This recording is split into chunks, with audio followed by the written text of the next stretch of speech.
For today's video, let us simplify exponential expressions. So exponential expressions are said to be in its simplest form if the exponents are positive, there are no powers of powers, each base appears only once, and all fractions are in its simplest form. So let us simplify 5a squared b cubed raised to 0 over 10a cubed b squared raised to negative 1, where a is not equal to 0 and b is not equal to 0. So to solve this, we have to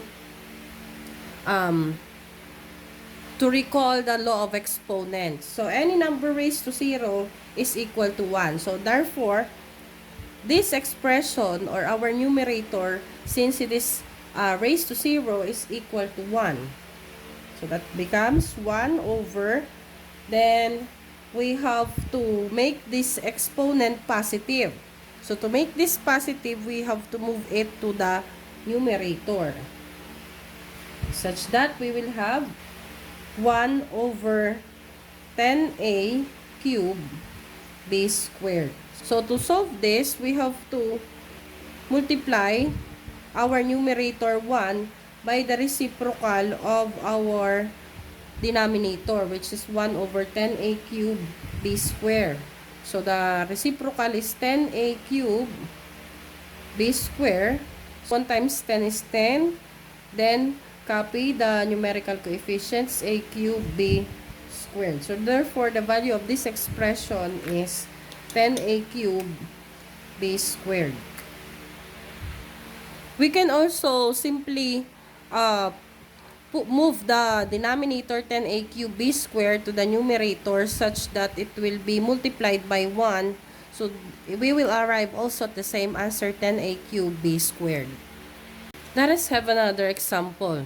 So we have 3x raised to negative 2 and x cubed raised to negative 1. So to make this positive, let us move 3x raised to negative 2 on the denominator and x cubed on the numerator. Okay? So we will have x cubed over 3x raised to 2. So we have to simplify first.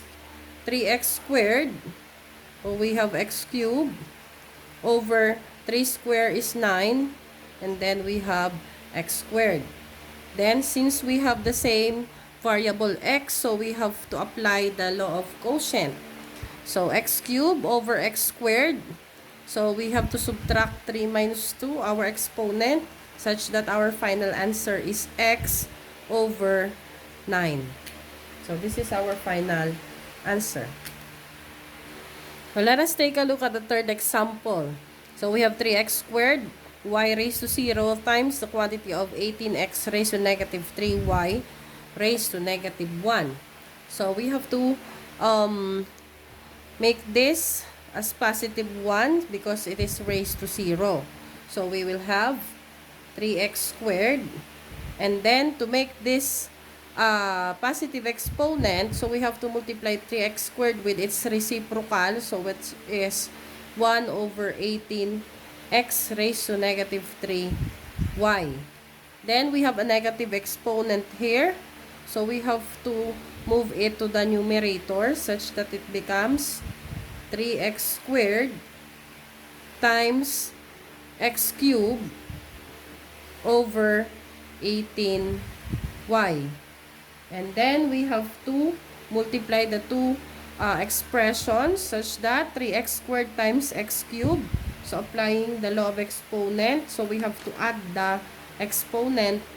2 plus 3 equals 5. So we have 3x raised to 5 over our denominator is 18y. Then we have to divide the numerical coefficients. So 18 divided by 3 is 6. This is 1. So therefore, our final answer is x raised to 5 over 6y. So this is the simplest form of the given expression. So let us have the last one.